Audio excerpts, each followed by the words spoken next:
If there's not a burning platform for this project or this portfolio of projects needs construction financing starting in 3 months, then reaching out to us, seeing if there's initial alignment as to the types of projects you're doing, that goes a long way just because you're able to hit the ground running when that opportunity actually does come up. It's time for Banking on Solar. This is your host, Bart Frischknecht. Solar developers, investors, and lenders risk losing projects when they bog down during financing. Banking on Solar is the podcast community where energy transition project financing stakeholders share lessons learned so that more projects get built. Today on the show, you'll hear my chat with Russell Cramer, Vice President of Solar Financing at First Source Bank. First Source is a regional bank headquartered in South Bend, Indiana that has made a name for itself with its innovative 3-part financing for low megawatt solar projects.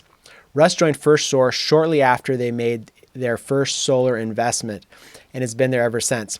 Fast forward 6 years to today, and you'll hear from Russ his views on what makes a bankable project, how developers can keep transactions costs down with efficient data rooms, and how the industry is evolving from a financier's perspective. Now, on to the show. Russ, it's great to see you today. Thanks for coming in. You're the one who introduced me to solar industry, so I'm really excited that we can take this opportunity to talk a little bit more about bankable projects and banking in solar. I'd love to hear a little bit more about your background, how you came to First Source, and what got you into the solar industry. Oh, absolutely. Thanks for having me here. I appreciate it. I've got a variety of experiences in my background that led me ultimately to solar. You did a finance and accounting MBA at Notre Dame here in the Midwest. You wouldn't think of the Midwest as being this mecca for solar activity, but actually has turned out to be a great area for solar. So my background, again, came to Notre Dame, did MBA in finance and accounting, went to Whirlpool, had experiences in M&A and in corporate strategy. That actually led me, I was recruited away to go work for Rivian, electrical automotive manufacturer, which turned me on to battery technology in a big way. And then First Source Bank had asked me to come over and really lead a startup line of business for the bank, which was solar financing. Hadn't previously, again, had specific experience in solar, but the combination of, again, the finance, the strategy, the execution, the sales side, all those aspects came together into this role. So been with First Source since 2017, and we've been focused on the solar finance, specifically the solar industry, financing solar projects really since then. It's been a wild ride, and we joke around about the solar coaster that it is, but what an interesting industry to be a part of, and certainly high growth industry as well. As I understand it, First Source got into solar around 2016, 2017, right around the same time that you joined. So you've really seen that develop as an offering and as a line of business for the bank. I'd love for you to talk a little bit about how that arc has been, and today, what is the bank looking at in terms of types of projects, things that you're looking at on a day-to-day basis? Sure. We started out, and this was a little bit before my time, we started out with our first project being a situation where the bank was a construction lender, the permanent lender, and also the tax equity investor in a project in Indiana here, actually. So that was the first project we did, which was in 2016. That was the end of 2016. Since that time, we've focused on small utility projects. We're a relatively small bank, about $8 billion in assets. So we're not doing the 100 megawatt projects. We are doing projects that are 5 megawatts to 20 megawatts in size generally. And again, since the early days where we thought we were going to be doing a lot of small utility projects, and we did do some, we've now expanded into community solar projects. We're across about 15 states. And community solar is a nice size of project for us. In a lot of states, it's required that individual sites are 1 megawatt or 2 megawatts, in some cases up to 5 megawatts. That's DC per site. And so for a small bank like us, we're able to partner well with clients that are doing projects of those sizes. We're excited to partner with our clients on solar, primarily here in the Midwest and in the Northeast, Minnesota and Illinois being 2 big states that are community solar states that are somewhat right in our backyard. Yeah. You talked a little bit about how the bank has changed and evolved with the market. What else have you seen in terms of how developers are working to get financing? And especially recently, what are some of the things that you see emerging or changing in how people are looking to get deals done, get projects built? Right. Certainly over the last number of years, even to a greater degree in the last, call it 18 months, we've seen a lot of equity players coming into the market, whether they're putting sponsor equity into the platform, I think called platform investments, or they're actually investing in the corporations, the developer, or whether they're actually just buying the developer. There's the Inflation Reduction Act, which I'm sure we'll chat further about. It's kind of the one of the main areas of focus in solar here, certainly over the course of the next 10 years. But that's really prompted a lot of this additional investment. So equity players coming in, banks that are now getting comfortable with it, whereas 5 years ago, there weren't really that many banks, at least for the project sizes that we were doing, that we were kind of running into in terms of our clients. So you got equity coming in, you got banks coming in as well. And developers are much more savvy, I think, nowadays as to, okay, this is what makes for a bankable project. This is what makes for kind of a streamlined transaction, all those types of factors that apply here. But I guess in terms of the specific transaction structures, those types of things, I think you've got a confluence of a lot of different things. Equity being one of them. Again, a new entrance on the bank side as well, and then this longer runway through the Inflation Reduction Act of having a tax credit that's good for 10 years. So you said the magic word. You said bankable projects, and as I've talked to people, I think some people use that word, and what they really mean is a broader sense of investable projects. And you just talked about how, especially today, there's a lot of private equity coming in and buying up majority shares in developers so they can take more of an ownership role, or infusing capital into those developers so they have more equity available for themselves to fund those projects. But banks are still a really important part of this, especially because a lot of times they're the lowest cost of capital option if you can get it, right? Yep. And so that's like the magic with this renewable energy transition, is how can we get as much capital deployed at the best terms? And banks are really one of the best places to do that, because the bank is looking at this from a de-risking perspective, and it seems like a safer bet than someone who's going to come in and put a bunch of equity to own a stake in the company. So I'd love for you to just share with us a little bit, what does that mean in your seat in terms of a bankable project? Like what are the kinds of criteria you're thinking about, or what makes a good project from the bank's perspective? Because I think that would be really helpful. I think developers have a sense that they think they know, but not a lot of developers have sat in your seat. Sure. No, exactly. And we continually try to understand what it's like to be on the developer side as well, as we partner again with our clients, right? But to your specific point, I mean, every equity player, whether it's tax equity, whether it's debt, they kind of have their own box as to what makes for an ideal project for them. We have a specific view on that, certainly at the bank as well. That said, there are some kind of key kind of table stakes items, right? You got to take a step back first. You've got early stage developers that are putting projects together. You've got some of those folks are putting the permits together. They're getting the site agreements in place. They're getting a PPA, at least structured, or some kind of revenue agreement in place. Then you've got what we call second stage developers that oftentimes are partnering with that early stage. The early stage folks oftentimes don't have the balance sheet to come to a bank and say, hey, provide us with X number of $1 million for a construction loan or permanent loan. So that second stage developer really helps a lot, I think, with regard to the balance sheet, with regard to the experience perhaps going through a financing process. And so oftentimes we're working with a second stage developer that has a bit of a better understanding as to what bankable means, as to what they need to have in place in order to get through a financing process. So at a high level, having your permits in place, having your project agreements in place, there's a lot of organization, obviously, and there's so much that goes into, from a development perspective, there's so much that goes into these projects long before it ever crosses my desk. So props to all the developers out there that are doing all this legwork before it even comes to the bank, right? But certainly thinking long and hard about what does the offtake situation look like? Who's buying the power? Obviously, that's one of the very first things that you're focused on as a developer. But are all the kind of financing provisions in place in a PPA? Do you have the legal counsel that can give you advice as to, hey, this is what the banks could be looking for in terms of this specific agreement? So there's a lot of organization involved. And I think for us, I know one of the major factors is, again, the offtake profile. What's the revenue contract look like? Are there merchant assumptions that are built into the revenue assumptions? Is it a situation where you've got community solar, where you've got lots of different subscribers? Who's subscribing those? Who's actually signing up those subscribers? Who's managing that on an ongoing basis? All those things factor heavily into the bankability. For us as a bank, I think we talked offtake, we've talked some of the kind of organizational aspects of the project.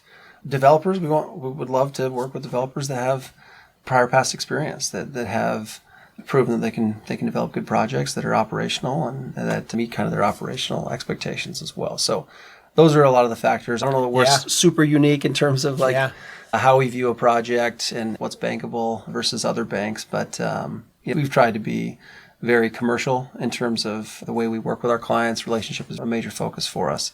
And so we view this as a partnership with our developers. Yeah. So one thing that we've talked about before is how what you just talked about actually gets communicated to the bank. So, some of these things, right? Do they have the permits in place? Do they have the land use all set? Do they have the offtake set? Are all those things in place? And someone may feel like they do, but that may not necessarily be communicated to you in a way that you can digest. And then that, I'm sure, leads to a whole bunch of back and forth, or just even maybe potentially even walking away from the project. I'd love maybe to get a compare and contrast in terms of some of the best practices. If you've got a hypothetical past experience in mind, someone who just really knocked out of the park in terms of how they demonstrated that they were ready for financing, and then maybe versus some other one that either led to the whole thing unraveling or was a major headache on your part or on the developer's part. Absolutely. I think it's certainly best practice. I mean, we all have our data rooms, right, in terms of communicating information back and forth. But certainly for what we do, and then I think for a lot of investors and financiers, the clarity of the communication is critical in terms of having an efficient transaction. So all the different kind of usual suspects of diligence, you get a term sheet in place with a bank as a developer, and that kicks off pretty in-depth diligence, again, depending on the size of the project and complexity and all the rest of it. But the usual suspects in terms of diligence, if that can be organized in a really kind of clear way, it saves on transaction costs. You don't have lawyers that are searching for information. It's clear. So compare and contrast, we've certainly had clients that are excellent in those ways. And in some cases where we're chasing some of that information, it kind of prolongs the transaction, right? So the earlier, the better in terms of that organization and that communication. If you can, at a term sheet phase or even before that, if a client has their documents together, it again streamlines everything. It gets to a much more efficient closing as well. Yeah. So your clients that are able to put all the diligence efforts together in a clear and efficient manner for us to review, and specifically for our attorneys to review, they have the environmental studies done. They're in the data room. They've got, again, their permits in place. They've got their offtake agreements. They've got their interconnection agreements. All those things are laid out with a lot of clarity. Other circumstances, perhaps the environmental studies haven't yet been done. You've got an unsigned interconnection agreement. And, you've got a PPA that's perhaps in process, but there's still a lot of back and forth that needs to go with the off-taker. We've dealt with those circumstances. Again, we try to partner with our clients to kind of overcome some of those things. And sometimes, candidly, things come up that are just completely out of the blue, where you've got a county that is holding back a specific permit for some reason that the developer and the financier don't fully understand. But one thing you can guarantee in solar is that there's something's going to come up that you don't expect, and you move it forward. But again, to contrast the very organized circumstance and versus one that's not quite as organized, it just makes for a less efficient transaction. And that translates into dollars, probably for the developers, right? Engage their legal team a lot more, and they're spending cycles on it. It's maybe pushing the timeline out. Right. Kind of things. Well, yes, exactly. And I think for us, because we're focused on smaller transactions in the context of the solar industry, we're particularly attuned to it, and our developers are as well. Transaction costs for a 2 megawatt portfolio of projects is much different than a 200 megawatt portfolio project. So we care a lot about the transaction costs, and so do our developers. So as efficiency is key, certainly. Yeah. And I think a lot of financiers have gotten good, especially if they have the more experience they have in the space of trying to rinse and repeat and use a similar process on the next project to make everything more efficient as well. Yeah. So we had solar industry consultant Adam Shore on the last episode, and one of the things that he recommended and emphasized was building relationships with potential investors, financiers early on. Mm-hmm. And as I've talked to different folks, I get different answers. And so I'm curious about your perspective. I think there's one thing where someone is coming formally to ask for dollars, right? And just like you talked about, they need to have all their ducks in a row. But at what point does someone need to start building a relationship with the bank? And what does that relationship look like if it's not a formal request saying, hey, we've got a project, we want some money? Like, is that the first time you want to see someone when it's all buttoned up and ready to go? Or I guess how have clients worked with you in the past to balance this idea from Adam of saying, build your relationships early, and then the idea of efficiency of, see, we got a lot of people knocking on our doors. We can only look at so many projects, right? If you're not ready to go, then maybe you need to keep working before we're ready to talk to you. Sure. Yeah, I mean that can take many forms, right? But I think again, we're not alone in the relationship aspect as a bank. If there's not a burning platform for hey, this project or this portfolio of projects needs construction financing starting in 3 months, then reaching out to us saying, hey, this is what we're focused on, seeing if there's initial alignment as to the types of projects you're doing. I mean that goes a long way just because you're able to hit the ground running when that opportunity actually does come up, where there is a live project that needs financing. So having that kind of a conversation early on, I completely agree with you, with Adam around developing those relationships early so you're able to hit the ground running when the opportunity arises. Let's just say how it is as banks. We want to understand what the financial situation is of the developers, right? Yeah. And of the sponsor equity in a transaction as well. So, the earlier you can provide, the earlier the developers can provide us clarity as to what the financial situation looks like for your company.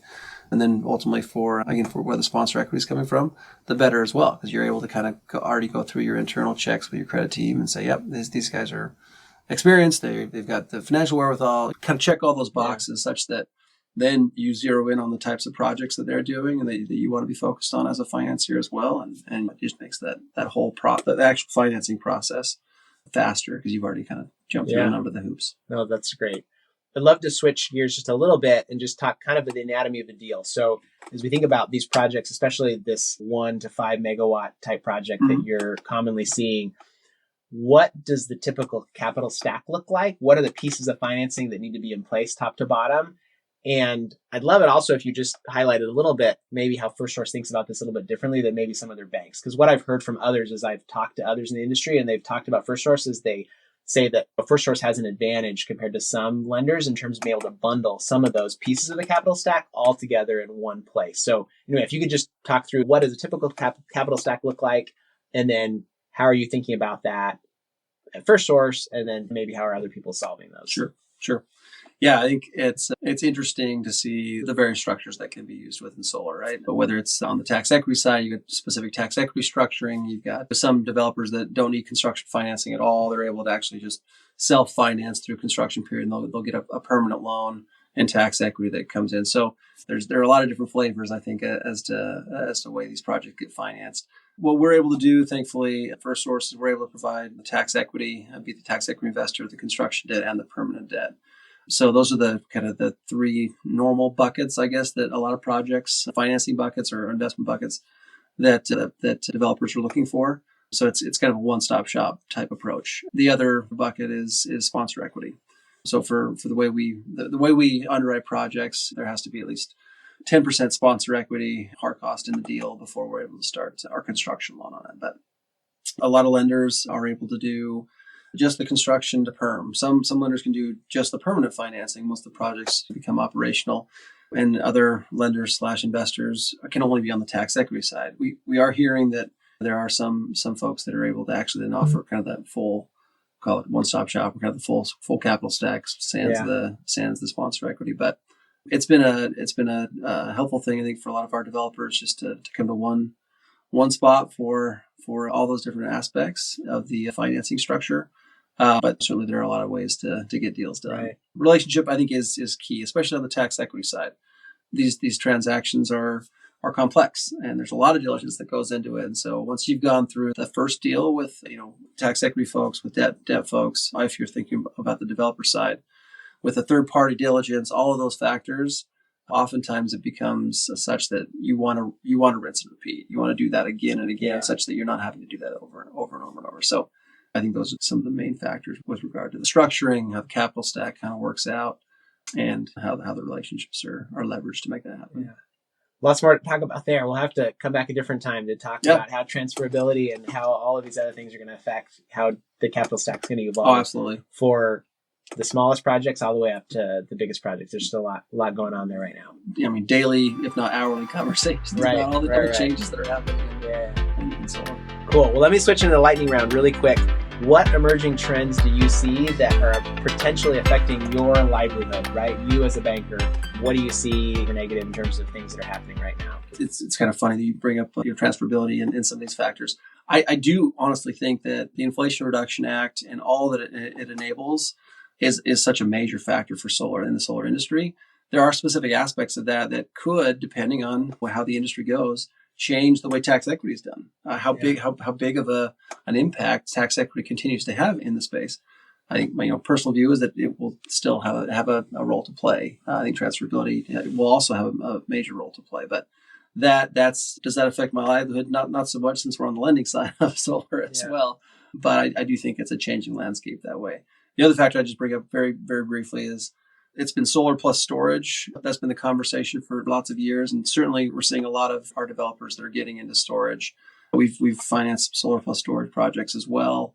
Standalone storage has always been the up and comer, and we're starting to see those projects get financed. I think in terms of how those projects continue to get financed, if it's all merchant, that'll be a question for me moving forward. But I think, battery technology and the improvement of battery technology and how it plugs into renewable energy moving forward for our daily lives, how we generate power, how we store power, whether it's locally at our own homes or whether it's at the community level, whether it's in a kind of a mini structure. It's really interesting to see how that's going to actually impact us moving forward. So many technologies coming online and being bankable all at the same time. Yeah, it really is an exciting time. Yeah. Awesome. What do you see as the biggest bottleneck? Given all these opportunities, what's the biggest bottleneck you see in the industry right now? So prior to IRA being passed, I would likely say just the uncertainty of when the next cliff was going to be for the ITC. Yeah.